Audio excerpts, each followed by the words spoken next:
Bonsoir tout le monde, j'espère que vous allez bien. Très content de se retrouver ce soir sur le direct et bienvenue à tous ceux qui nous rejoignent. Et c'est toujours une joie de se retrouver et de partager ensemble ces moments. Donc bienvenue à tous et on va avoir un moment encore fort ensemble sur le thème dans lequel on est depuis un petit moment sur cette série, sur la Bible, comment utiliser la Bible mode d'emploi. Et on a vu pas mal de choses, je pense très intéressantes et pratiques aussi, qui vont changer, améliorer, et c'est le but, notre approche, notre manière de prendre la parole, d'utiliser la Bible pour justement être en contact avec la parole de Dieu et pouvoir être édifié, etc. Donc bienvenue à tous ceux qui arrivent. Content de vous retrouver, Valérie, Pascal, tous ceux qui se connectent. Ouais, Pasteur Simon, bienvenue. Bienvenue à tous. Super, très content de vous retrouver sur ce direct. J'espère que techniquement le son est bon, que tout va bien. Voilà, super. Donc, c'est toujours une joie de pouvoir faire le direct et de vous avoir. Donc bienvenue à tout le monde, tous ceux qui sont en train d'arriver, qui se connectent. Ok, très heureuse d'être là Valérie, super. C'est réciproque. Et on va voir quelque chose de simple, mais de très pratique et de fondamental aussi. Ce soir, Christophe, bienvenue. Donc il y a eu sur certaines soirées dans cette série, vous avez vu, on a été sur des choses vraiment profondes, hein, comme par exemple l'être humain et le support de communication de la parole. Ouais, c'était un petit peu... Et il y a eu des choses aussi très simples, très, on pourrait dire basiques presque. Et c'est comme ça, c'est la réalité. Il faut prendre ce qui est utile aussi. Et ce soir, je voudrais vous montrer quelque chose de très simple, mais c'est tellement important de la voir dans la pratique. Donc, vous allez pouvoir avoir un outil supplémentaire. Ok, merci Valérie, le son est bon. Ok, super. J'essaie d'améliorer un petit peu l'image, le son. Donc là, vous voyez, au niveau de la vue, je pense que l'image est bien nette, bien précise. En tout cas, ce que je veux, le visuellement est nickel. Donc j'essaie d'améliorer le service aussi pour que ce soit le plus agréable possible. Donc aujourd'hui, le thème là, de cet épisode, qui est tout simple, c'est connaître la Bible de première main. Connaître la Bible de première main. L'importance de connaître la Bible de première main. C'est-à-dire, pas juste connaître la Bible par personne interposée. Ça, c'est tellement important. Je me rappelle, j'ai entendu cette parole qui est vraie aussi, et où on dit « Dieu n'a pas de petits-enfants, Dieu n'a que des enfants ». Et qu'est-ce que ça veut dire? Ça veut dire que c'est pas les enfants de Dieu qui deviennent Dieu pour d'autres personnes, en sorte que ça serait les petits-enfants de Dieu et les arrière-petits-enfants de Dieu. C'est-à-dire que Dieu agit de première main dans la vie des gens. Donc ça ne veut pas dire que Dieu passe pas par d'autres personnes pour toucher, pour édifier, etc. On est d'accord avec ça, bien sûr. Mais ça veut dire que on a le privilège en Christ d'avoir une relation directe avec notre Père, avec l'Esprit Saint, et avec la Bible, c'est la même chose. Nous devons développer cette relation de première main avec la Bible. Donc c'est ça notre thème ce soir. Donc bienvenue Christiane, Georges, ok super, tout marche bien techniquement. Fanny, bienvenue. Content de vous retrouver, c'est super, n'hésitez pas à partager aussi. L'autre fois, quelqu'un m'a dit « Oh, voilà, il y a... je ne me rappelle plus si c'était quelqu'un de sa famille ou un voisin Il m'a dit, bah alors là j'étais étonné, la personne a suivi le live, je suis tellement content que la parole de Dieu puisse aller vers des gens pour qui je prie. Mais c'est ça, tu as juste partagé. Et du coup, ça appelle à partir de votre page, ça veut dire que les gens qui vous suivent ou qui sont vos amis peuvent être notifiés que vous êtes en train de suivre quelque chose en direct. Donc tiens, s'ils sont là connectés, des fois vous savez, on est là, bof, ils peuvent passer voir. Et puis du coup, ils peuvent entendre l'évangile. C'est super. C'est vraiment aujourd'hui facile de connecter les gens.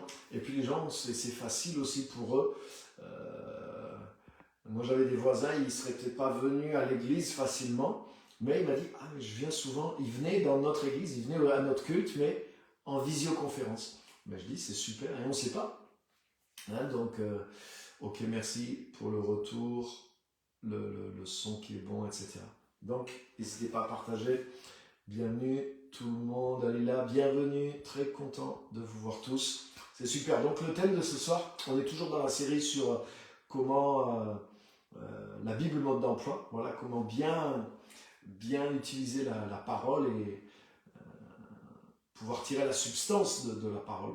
Et ce qu'on va voir ce soir, le thème c'est connaître l'importance de connaître la Bible de première main. Connaître la Bible de première main. C'est tellement important. Et je sais que la Bible c'est tout un monde, mais vous savez, on n'est pas là pour 5 minutes hein, avec ce livre, mais c'est quand tu es en Christ, ça devient ton... après Christ, après le Saint-Esprit, mais c'est ton meilleur compagnon à vie. Ce livre, la parole qui est dans ce livre, ça devient ton meilleur compagnon à vie. Donc c'est pas un sprint, mais c'est un marathon. C'est une course à long terme. Hein. C'est comme quand tu rentres dans le mariage, mais tu n'as pas besoin de tout connaître de ton conjoint dans les 3 mois qui viennent, mais il va falloir toute ta vie pour pouvoir apprendre à découvrir et à te découvrir aussi. Mais la parole de Dieu, la Bible, c'est la même chose. Donc, il faut prendre son temps, il ne faut pas se décourager, mais je ne comprends pas. Mais moi, il y a plein de passages, je vais vous dire, au bout de presque 40 ans, il y a beaucoup de passages que je ne comprends pas. Et il y a beaucoup de passages que je pensais avoir compris. Et je les comprends très différemment aujourd'hui, grâce à Dieu. Et donc, il ne faut pas se décourager. On peut être perdu un peu dans la Bible, on peut être perdu dans la compréhension de la Bible. Les choses que vous ne comprenez pas, avant même de rentrer dans le thème, je vais vous donner un bon tuyau. Un bon tuyau pratique. Si vous prenez des notes, notez-le parce que ça, c'est quelque chose qui va vous resservir. Ne vous concentrez pas dans la Bible sur les choses que vous ne comprenez pas, mais concentrez-vous sur les choses que vous comprenez. Merci.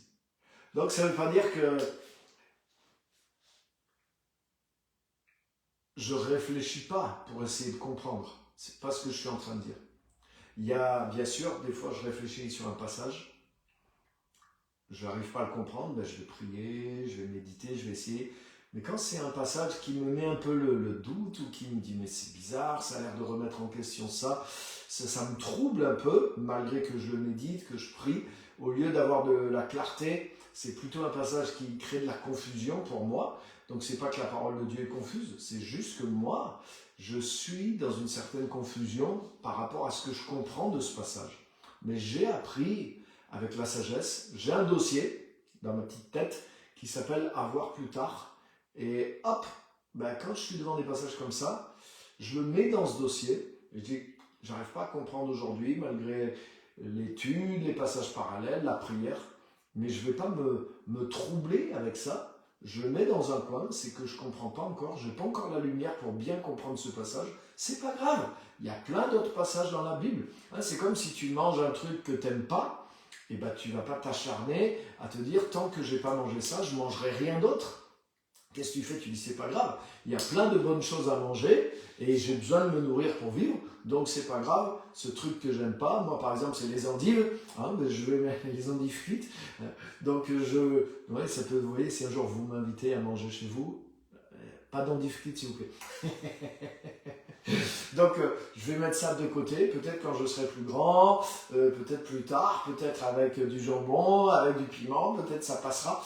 Mais c'est pas grave, il y a plein d'autres choses à manger qui sont meilleures et avec lesquelles je vais pouvoir avancer. Mais c'est exactement pareil avec la Bible. Ça, c'est un conseil sage que je te donne. Parce que des fois, tu te braques sur ce passage, et plus tu y réfléchis comme tu ne le comprends pas, plus ça met du doute, de la confusion en toi. Et au lieu d'avancer dans la foi, tu dis, ah ouais, mais c'est bizarre. Comme si d'un coup, tant que tu te butes sur ce passage, comme si ça remet en question l'ensemble des fois de la Bible. Hein? Donc peut-être ça vous est arrivé, moi ça m'est arrivé des choses comme ça. Et j'ai appris justement, comment on triomphe de ce problème, c'est comme ça. Bon, en tout cas que j'ai trouvé la solution. J'ai un dossier, je ne sais pas encore, et je ne veux pas me laisser incréduliser, je ne veux pas remettre en question tout ce que Dieu m'a révélé, parce qu'il y a quelque chose sur lequel mon intelligence bute.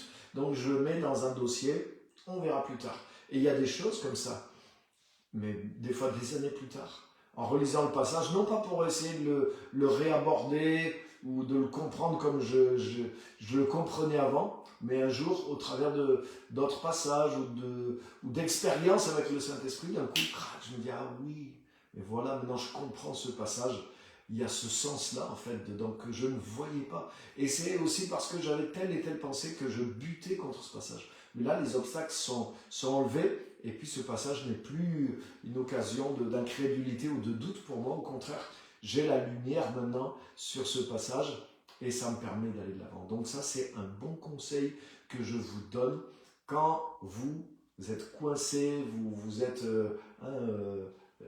comme dans une ornière avec votre voiture, vous patinez, vous n'arrivez pas à comprendre, mais mettez-le à voir plus tard. Ayez l'humilité de dire c'est que je ne comprends pas encore, je n'ai pas encore la lumière sur ce passage, mais c'est pas grave. Il y a plein d'autres bons passages qui m'édifient et je me concentre sur les choses que j'ai comprises, les choses que Dieu m'a révélées et d'autres passages que Dieu va me révéler pour pouvoir me nourrir et je vais pouvoir aller de l'avant.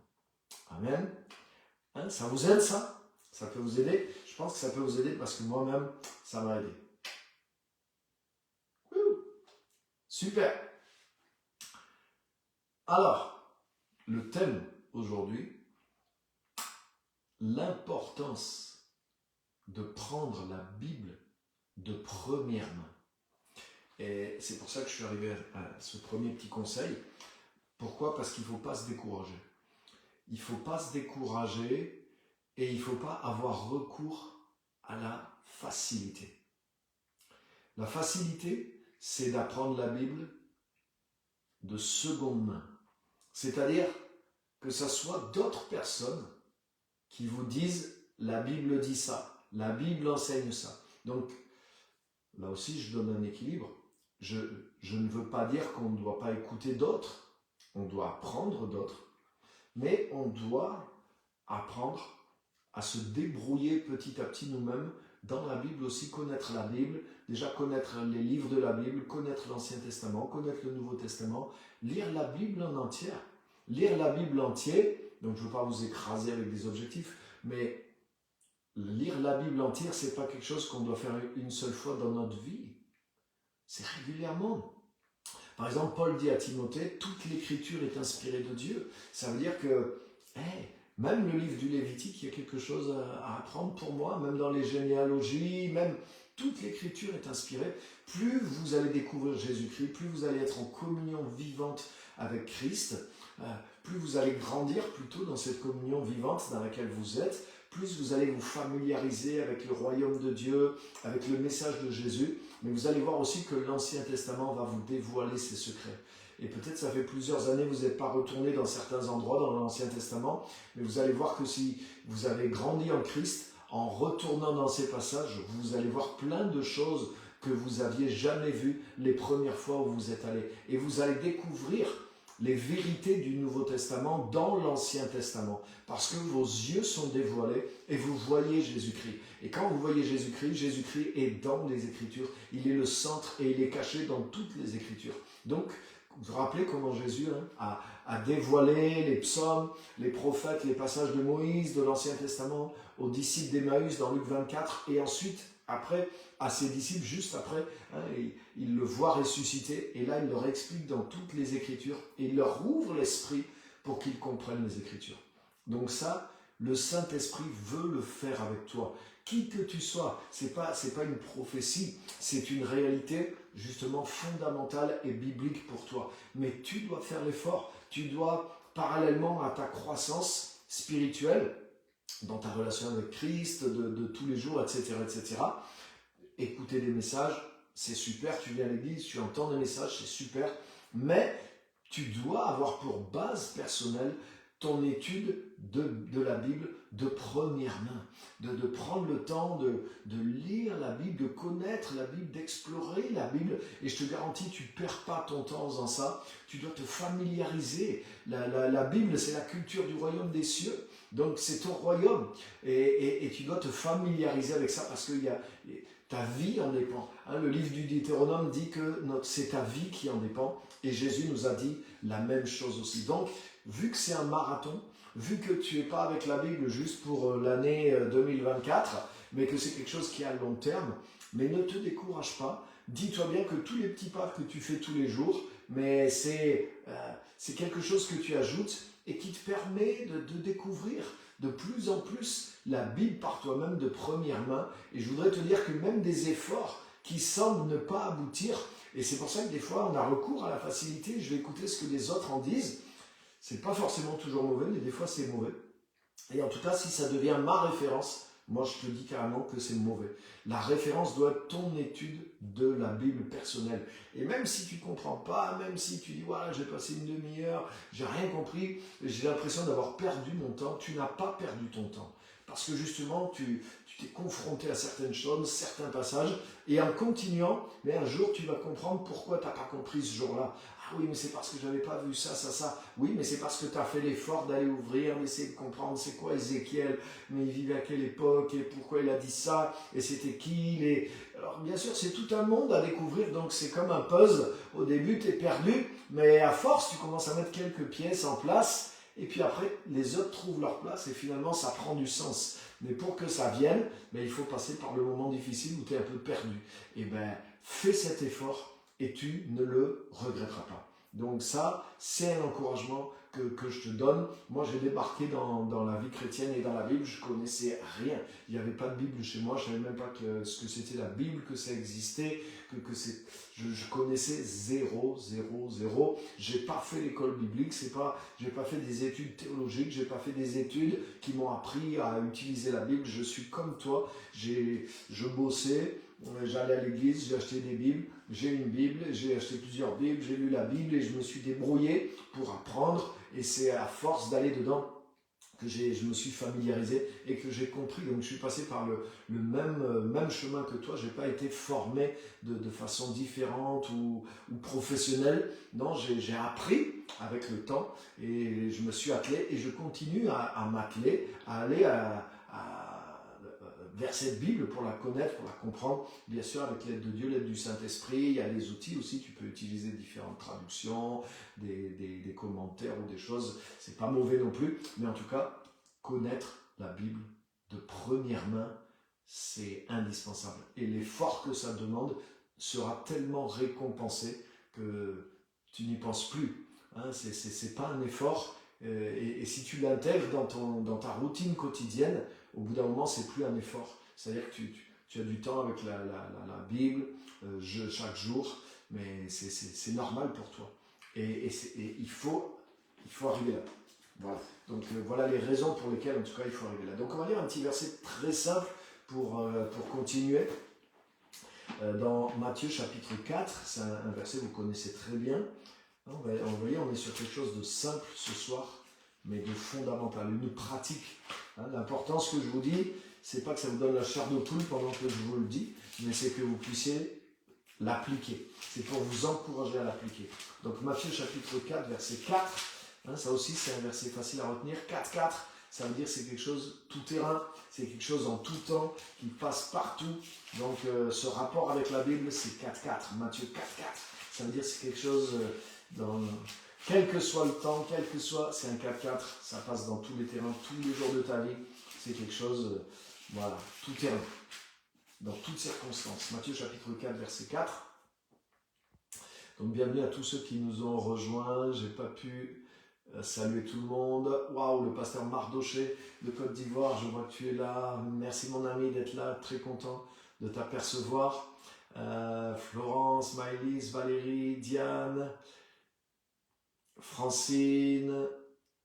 Le son est bon pourtant, merci. Ouais, non, je pense que il y a quelqu'un qui a un problème de son, mais ça vient pas. Ah ok, ça vient pas de moi. Ça doit venir de votre connexion. Ok, super. Donc Matthieu 4.4, content de vous avoir tous. Matthieu 4.4, passage très connu, c'est Jésus. Jésus répondit, il est écrit, l'être humain, j'aime bien cette traduction, l'être humain ne vivra pas de pain seulement, mais de toute parole qui sort de la bouche de Dieu. Wow. L'être humain ne vivra pas de pain seulement, mais de toute parole qui sort de la bouche de Dieu. Donc là, c'est fort. Ça veut dire qu'il y a une dimension dans nos vies en tant qu'être humain. On en fait partie, je pense, pour la plupart d'entre nous. Il y a une dimension qui vit de la parole de Dieu.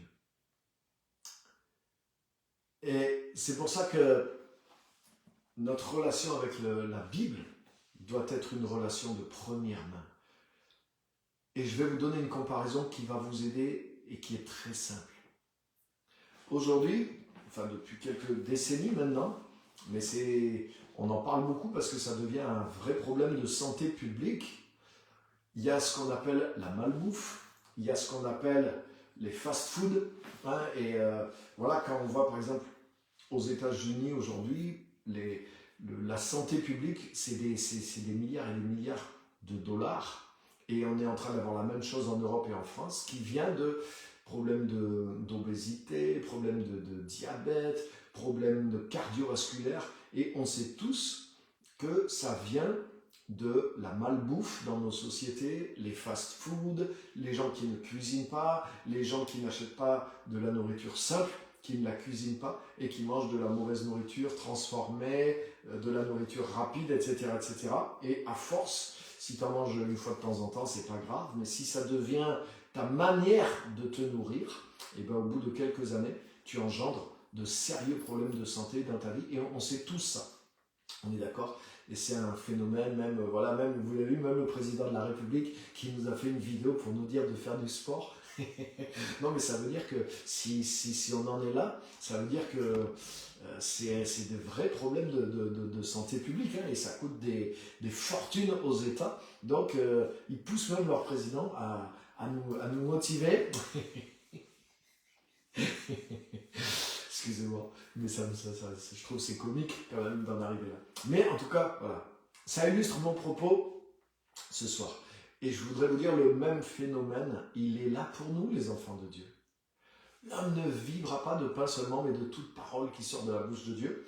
Et je peux me nourrir de malbouffe et de fast-food. Ça fait que je vais quand même réussir à me lever, physiquement, mon corps va fonctionner, mais je vais introduire vraiment des choses qui, à la longue, vont créer des problèmes graves de santé dans ma vie. Mais ça va fonctionner, je vais réussir à fonctionner pendant des années. Mais les amis, je voudrais vous dire que spirituellement, c'est la même chose. Il y a de la malbouffe spirituelle. Et je voudrais vous dire qu'il y a plein de fast-food spirituels aujourd'hui qui peuvent vous dépanner une fois de temps en temps. Peut-être vous allez trouver, comme au McDonald's, il y a des petits jouets dedans aussi pour les enfants, c'est sympa. C'est moins cher aussi, ça coûte moins cher. Mais je voudrais vous dire que si ça devient votre manière de vous nourrir spirituellement, vous allez développer des carences et vous allez développer des maladies spirituelles sérieuses. Et vous n'aurez pas la même forme, la même vitalité, la même santé et la même endurance que quelqu'un qui mange la Bible de première main. Et c'est ça les amis, c'est ça les amis. Et ça c'est facile à mesurer la différence. Je vais vous dire les amis, regardez, voilà, je suis sur Facebook aujourd'hui en train de prêcher la parole de Dieu. Donc là, j'espère que c'est un bon message, bien sûr, mais pas parce que c'est moi que c'est forcément bien. Hein? Donc vous devez, avec ce livre, avec le contact que vous avez avec la Bible de première main, c'est ça qui va vous donner du discernement pour savoir qui vous devez écouter et dans quel restaurant vous devez aller pour vous restaurer spirituellement. Mais malheureusement, beaucoup de chrétiens font l'inverse. C'est-à-dire que, et c'est la même chose dans la nourriture physique. Si quelqu'un il mange que dans les fast-foods et que de la bouffe industrielle, mais il n'a plus le discernement de ce qui est bon et de ce qui n'est pas bon. Parce qu'il est parti à partir de la mauvaise base. Donc du coup, il va continuer, il a formé son palais, il a formé son goût, il a formé même son corps. Même son corps va demander l'énergie qui est produite par la malbouffe. Et donc, son corps va réclamer les choses auxquelles il a été habitué, malgré que ça le détruise. Mais spirituellement, c'est la même chose. C'est pour ça, les amis, l'homme ne vivra pas de pain seulement, mais il vivra de la parole de Dieu. Je ne peux pas juste aller vite fait sur YouTube, je ne peux pas juste dire, ah voilà, tac, je reçois dans ma boîte mail la petite méditation du jour où je suis abonné sur, voilà, même des fois des bons prédicateurs, mais je vous garantis aussi qu'il y a plein de mauvais prédicateurs. Il y a une grande... C'est comme tous les trucs moins chers et tous les trucs rapides. C'est pas du poison. Hein, ça va caler un peu ton estomac, ça va te donner un peu d'énergie. Mais on sait que c'est pas bon si ça devient notre régime quotidien. Et la majorité, tu peux changer de marque entre un tel. Mais c'est pareil. C'est un certain niveau de nourriture. Et on le sait. C'est pas ce qu'il y a de meilleur du tout. Et ça peut. Mais c'est la même chose, les amis. Je vais vous dire, sur les réseaux sociaux, il y a une grande majorité de gens qui sont là, qui prêchent à partir de la Bible. Mais honnêtement, je vais vous dire la vérité, c'est de la malbouffe. C'est du fast-food spirituel. Et vous ne pouvez pas vivre de ça. Vous ne pouvez pas vivre de ça. Et c'est pas... Vous voyez, le pire, et on en parlait hier, il y a une différence entre être enseigné et être endoctriné. Il y a une différence. La Bible nous dit, oui, c'est important d'avoir un bon enseignement. Il y a le don d'enseignement. C'est important de suivre le bon enseignement. Mais la Bible ne nous dit pas d'être endoctriné. Mais malheureusement, ce qui se passe pour beaucoup de chrétiens, c'est qu'ils se nourrissent au fast-food, ils se nourrissent sur les réseaux, ils se nourrissent de deuxième main, et ils entendent des gens qui leur disent « Ah, c'est comme ça », qui prêchent quelque chose de figé souvent. C'est-à-dire qu'ils ne poussent pas les gens à réfléchir par eux-mêmes, à aller faire. Ils leur disent, voilà, c'est comme ça. La doctrine, c'est ça. C'est comme ça que vous devez penser. La Bible vous dit ça. Moi, je vous dis que la Bible vous dit ça et vous n'avez pas le droit de sortir ça. Ça, ce n'est pas de l'enseignement, c'est de l'endoctrinement. Hein, vous avez sûrement entendu dire, c'est mieux d'apprendre à quelqu'un à pêcher le poisson que de lui donner du poisson. Et c'est vrai. Mais pour moi, le vrai enseignement, c'est pas juste donner du poisson, c'est apprendre à pêcher. C'est-à-dire que je laisse la personne une liberté de penser. L'endoctrinement, c'est que je donne pas à la personne les bons outils pour penser. Vous voyez, aujourd'hui, par exemple, mon enseignement, je vous dis pas, vous devez croire ça de la Bible. Là, je vous dis, cherchez vous-même dans la Bible. Donc, le cœur, ma manière de vous enseigner, c'est vous donner les moyens aussi vous-même. Donc ça ne veut pas dire que des fois je ne prêche pas des choses qui sont doctrinales, je le fais aussi. Mais attention, parce que beaucoup de chrétiens, ils sont allés dans ce genre de fast-food et ils ont été endoctrinés. C'est-à-dire on leur a dit c'est comme ça, c'est comme ça, c'est comme ça. Et le problème de ça, c'est que maintenant ça met un filtre à l'intérieur de toi. Et même quand tu vas lire la Bible, c'est ce que je disais la semaine dernière. Tu vas aller dans la Bible pour réaffirmer les filtres qu'on t'a mis dans ta tête. Mais ça, c'est dangereux, les amis. Ça, c'est pas être enseigné, c'est être endoctriné. Et normalement, c'est l'inverse qu'on doit faire. C'est tout l'inverse qu'on doit faire. C'est-à-dire que je dois avoir par la parole de Dieu et par le Saint-Esprit, c'est avec ça que je vais poser une base. C'est avec ça que je vais poser des références. C'est avec ça que je vais poser les bons filtres, les bons critères, les bonnes références. Et ensuite, quand je vais aller au fast-food, quand je vais écouter des gens qui prêchent, quand je vais aller dans l'église, quand je vais écouter des gens sur les réseaux ou ailleurs, mais là, je vais examiner ce que j'entends par rapport à ma référence qui est l'enseignement des Écritures. Donc personne ne va être capable de m'endoctriner parce que j'ai été enseigné de première main par la parole de Dieu. Alléluia! Rappelez-vous par exemple l'apôtre Paul, il est dit qu'il allait dans une synagogue, dans une ville qui s'appelait Bérée. Vous trouvez ça dans les Actes. Je crois que c'est vers le chapitre 17, mais c'est facile à trouver. Bérée, pas le béret qu'on met sur la tête, mais la ville de Bérée, ça s'écrit E à la fin. Et il a dit que Paul est allé dans la synagogue et il a annoncé Christ à des Juifs. Donc il disait c'est Yeshua, c'est Jésus qui est le Messie. Et il leur montrait dans les Écritures. Mais il est dit que eux, ils l'écoutaient avec un cœur très ouvert. Mais quand ils rentraient chez eux, ils prenaient la Bible et ils vérifiaient les Écritures. C'est-à-dire que pour eux, même que Paul était là, même qu'il y avait des signes et des miracles, mais ils avaient déjà la Bible pour référence. Et ils ont évalué, ils étaient capables d'évaluer quelqu'un qui prêchait à partir de la Bible.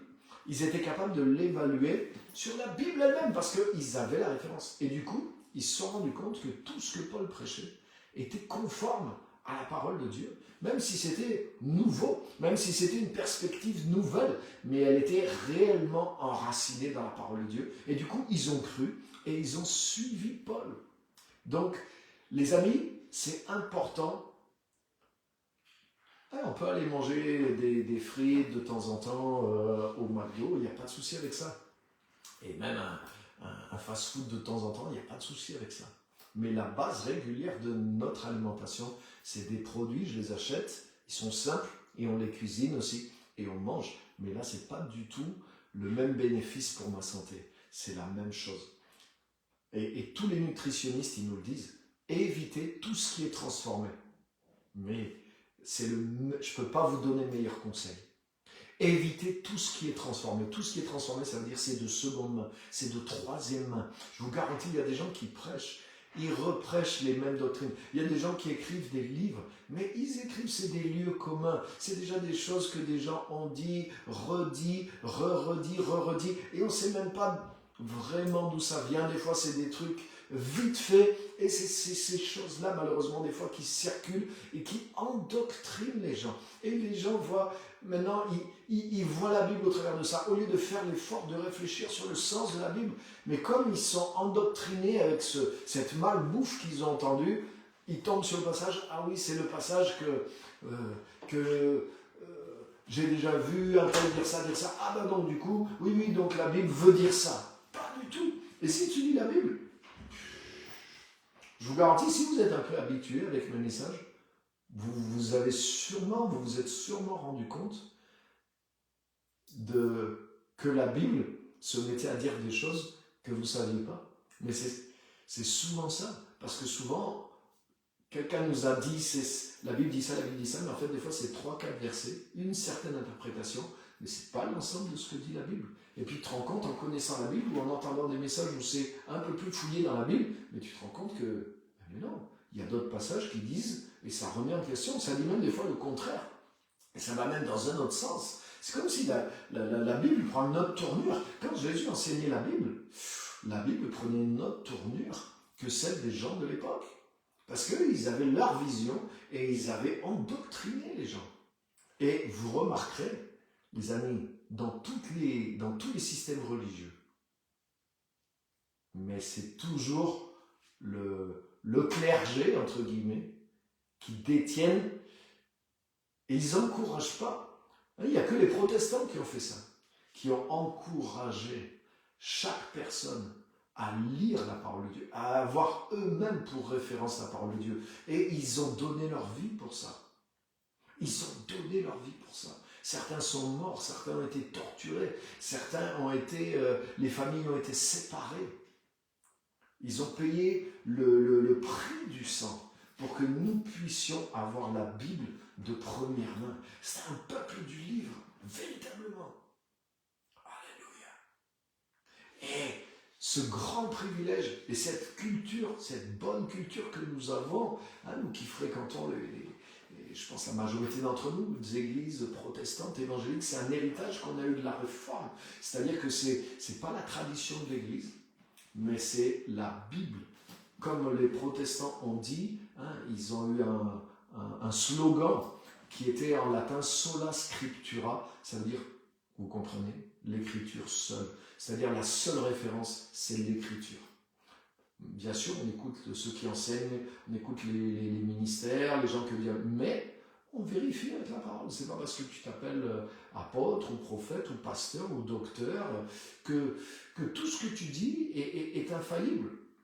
Les protestants, ils sont sortis de ce truc-là, de l'infaillibilité du pape et du clergé, et du coup, pour eux, et ils ont raison. Le seul filtre infaillible, c'est la Bible. Mais il ne faut pas que je sois d'abord endoctriné par des gens qui s'appuient sur des versets bibliques, parce que sinon, je vais avoir l'impression que ce que je pense, c'est ce que la Bible affirme. Mais pas toujours. C'est pas parce que quelqu'un endoctrine quelqu'un en prenant des versets bibliques qu'il enseigne la Bible. Et c'est pour ça que si tu connais la Bible de première main et que tu explores la Bible de première main, mais tu ne seras jamais le jouet des gens. Tu ne seras jamais manipulé par les gens. Donc ça ne veut pas dire que tu dois écouter personne, mais ça veut dire que, et de la même façon, ça ne veut pas dire qu'il ne faut jamais aller dans un fast-food. Non, c'est pas ce que je veux dire. Ou dans un restaurant. Par contre, plus tu connais la bonne nourriture, peut-être tu vas avoir le discernement des bons restaurants. Et tu vas pouvoir aller dans des restaurants où tu vas manger aussi bien que chez toi, et peut-être mieux même que chez toi. Parce que c'est des restaurants qui ont des bons produits et qui savent cuisiner. Mais pour avoir ce discernement-là, c'est parce que toi-même, tu vas. Et bien c'est exactement la même chose spirituellement. Plus tu connais la parole de première main, plus tu vis ces choses-là, plus tu vas sélectionner les restaurants où tu vas aller. Et ça va t'amener dans les meilleurs restaurants. Waouh! Donc voilà, c'est ça que je voulais partager ce soir avec vous. Et c'est tellement, tellement, tellement important. Donc nous sommes appelés à vivre de la parole qui sort de la bouche de Dieu. Donc c'est direct. C'est direct. Et ayant l'Esprit de Dieu en nous, il n'y a pas d'autre endroit que la parole de Dieu. Comme j'ai déjà dit, sur la terre, il n'y a pas tant de choses que ça qui sont 100% divines. Il y en a deux, essentiellement deux, le Saint-Esprit et la Bible. Sur la terre, qui sont 100% divines, 100% fabrication divine, d'inspiration divine. Oui, bien sûr, toute la création a été faite par Dieu, mais nous savons qu'elle a été touchée aussi par la corruption. Il y a une part de corruption qui a touché, et on le voit. Mais des choses, c'est pas vraiment même des choses, bien sûr, mais un objet ou une personne 100% divine, quelque chose de 100% divin sur la terre, le Saint-Esprit est sur terre. Il est 100% divin. Il vit en nous. Il est 100% divin. Et la deuxième chose qu'il y a, c'est la parole. Elle est 100% divine. Elle est 100% divine. Toute l'écriture est inspirée de Dieu. Jésus a dit, tu ne peux pas changer même une virgule, même un trait de lettre de l'écriture. Donc, quand tu es né de nouveau, tu es en contact avec le 100% divin. Toi-même, tu deviens 100% en Christ. Tu deviens de cette nature divine. Tu deviens participant de la nature divine. Donc, d'autant plus, Matthieu 4,4 s'adresse à toi. L'homme ne vivra pas de pain seulement. Tout ce qui est vivant se nourrit de l'environnement d'après lequel il a été tiré.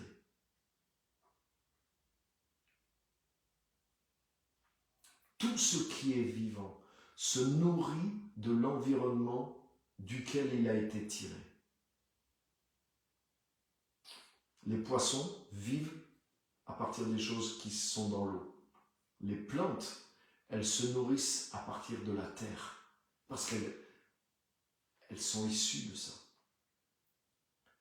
L'être humain, pour son corps, il se nourrit des choses qui vivent dans le monde terrestre, parce que son corps dépend de la terre pour vivre. Mais notre esprit maintenant, il est né de l'Esprit de Dieu. Ça veut dire qu'il ne peut pas trouver sa nourriture en dehors de quelque chose qui soit 100% de l'Esprit de Dieu. C'est pour ça que quand tu es né de nouveau, il y a une passion pour la Bible qui s'allume en toi. C'est obligé. C'est obligé.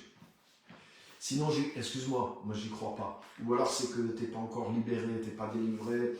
Mais si tu es vraiment né de nouveau et que tu es délivré, mais tu es comme un enfant instinctivement, il sait comment t'étais. Et il va chercher sa mère. Même si la mère, elle ne savait pas trop comment faire, un bébé, il va pleurer, il va chercher le sein jusqu'à ce qu'il trouve le sein. Il est configuré pour ça. Tu ne lui fais pas des cours pour lui apprendre à téter. Et il sait. Et il tire. Et pourtant, on sait maintenant aujourd'hui que l'effort que ça demande, c'est fort. L'effort même de la bouche, des muscles et tout ça, c'est quelque chose de très fort. Et c'est quelque chose qui fait même que l'enfant se développe. C'est magnifique aussi ça, à découvrir. Mais c'est quand même un truc incroyable. Et l'enfant, le nouveau-né, il sait faire ça. Mais c'est la même chose quand tu es né de l'esprit, tu aspires à la parole de Dieu, tu tends à la parole de Dieu, tu veux bouffer la parole de Dieu, tu vas l'écouter, tu vas la lire, tu vas la... Waouh, tu es accro, à la parole de Dieu, c'est normal, parce que ton être maintenant spirituel, il dépend de ce milieu. Tout être vivant se nourrit à partir du milieu duquel il a été créé, du milieu d'origine. Le poisson vit avec le plancton, avec les choses qui sont... les gros poissons mangent les petits poissons. Les animaux mangent d'autres choses, ou les plantes, ou les animaux les plantes mangent ce qui est sur la terre. Le Fils de Dieu, la fille de Dieu, vit à partir de la parole de Dieu. L'homme nouveau ne vivra pas de pain seulement, mais de toute parole qui sort de la bouche de Dieu. Tu vis de la parole et tu vis du Saint-Esprit.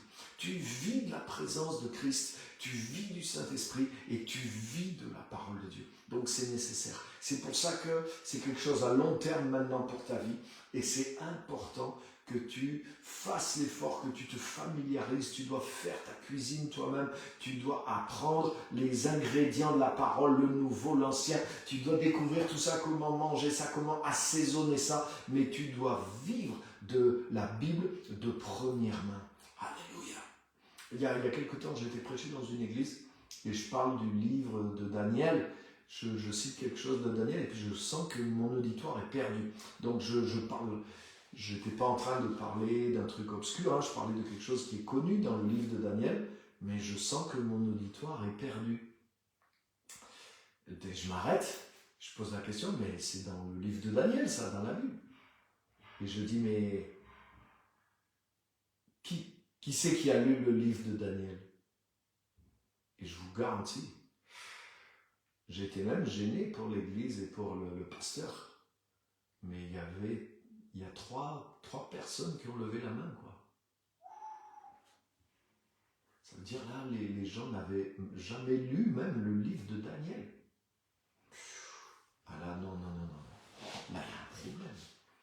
Là, ça veut dire que l'église, je sais déjà que l'église est en mauvaise santé. Je sais que l'église est en mauvaise santé. Donc ça que les gens connaissent le livre de Daniel, ça ne garantit pas non plus qu'ils soient en bonne santé. Il y a d'autres éléments aussi. Mais par contre, le fait que les gens ne savent même pas c'est quoi le livre de Daniel. Bon, ça serait une église, ça serait tous des nouveaux convertis, ça fait 3 mois qu'ils sont convertis, pas de souci. Mais là, c'est pas le cas. Waouh. Eh les amis, non. Donc c'est pour vous encourager, c'est pas pour... Il n'y a pas de condamnation pour moi. Et vous le savez aussi, c'est pas de la condamnation, au contraire. C'est de l'exhortation. Mais vous voyez, c'est simple, mais c'est tellement important. Ce que je vous ai dit ce soir, c'est très très simple. Très simple. Mais l'important, c'est c'est de l'appliquer. Oui, la parole est notre nourriture. Et étant nés de nouveau, maintenant nous dépendons du milieu duquel nous sommes nés de nouveau. Comme, regarde l'enfant, il sort de sa mère, mais pour vivre, il boit encore à sa mère. Tout être vivant dépend du milieu duquel il est tiré. Quand tu es né de l'esprit, tu dépends du royaume, il n'y a plus rien sur terre qui peut te nourrir. C'est pour ça que, instinctivement, et normalement, à moins qu'on te mette des choses fausses dans la tête, ou que tu sois vraiment perturbé ou pas délivré, mais instinctivement, tu vas aller vers les choses où il y a le Saint-Esprit. C'est-à-dire, tu vas aller vers la Bible, tu vas aller vers les autres chrétiens qui ont l'Esprit de Dieu. Tu es attiré vers les choses et tu es attiré vers le Saint-Esprit. C'est-à-dire que tu vas chercher la présence du Saint-Esprit, la présence de Dieu dans la prière, dans tout ce qui te connecte à cette présence de Dieu. Par la pensée, tu peux y aller aussi, par l'Esprit, par la prière, la louange. Tout ça va t'attirer parce que ton nouveau moi, il a été créé à partir de ce milieu-là et tu as besoin. L'homme vit maintenant à partir de cette parole de Dieu. Mais tu dois vivre de première main. Fais attention de ne pas juste essayer de survivre avec de la malbouffe et avec du fast-food spirituel. Voilà, donc c'était ça mon message de ce soir. Très simple, mais efficace et juste à mettre en pratique. Donc je regarde vos commentaires. Je peux avoir le verset biblique. Alors le verset biblique qu'on a pris ce soir, c'est Matthieu 4,4. Mais je pense qu'il y a beaucoup de choses autour de ce verset biblique. Mais c'était Matthieu 4,4. Ouais, merci Dalila qui reprend ce point. Ne pas se faire endoctriner, mais se faire enseigner par la parole elle-même. C'est très différent. Quand tu es endoctriné, tout est figé. C'est comme ça. Et après, quand tu lis la Bible, tu n'arrives plus à voir dans la Bible autre chose que ce qu'on t'a mis dans la tête. Alors que c'est l'inverse. La Bible, elle n'arrête pas de te faire découvrir des choses que tu découvres. Donc, c'est jamais figé. C'est le Seigneur qui t'enseigne par sa parole. Donc, faisons attention à ça, c'est super. Matthieu 4,4, ok. Notre corps est le temple du Saint-Esprit, donc nous devons nous nourrir sainement, spirituellement et physiquement. Voilà. Disons que là, j'ai fait juste un parallèle entre les conseils, un peu dire, simples, de la nutrition pour notre corps, mais il y a une nutrition pour notre vie spirituelle qui correspond. J'ai fait un petit peu ce parallèle ce soir. Ok, donc je vois pas d'autres. Jésus est ma référence. Exactement. C'est Jésus ma référence et c'est la Bible ma référence.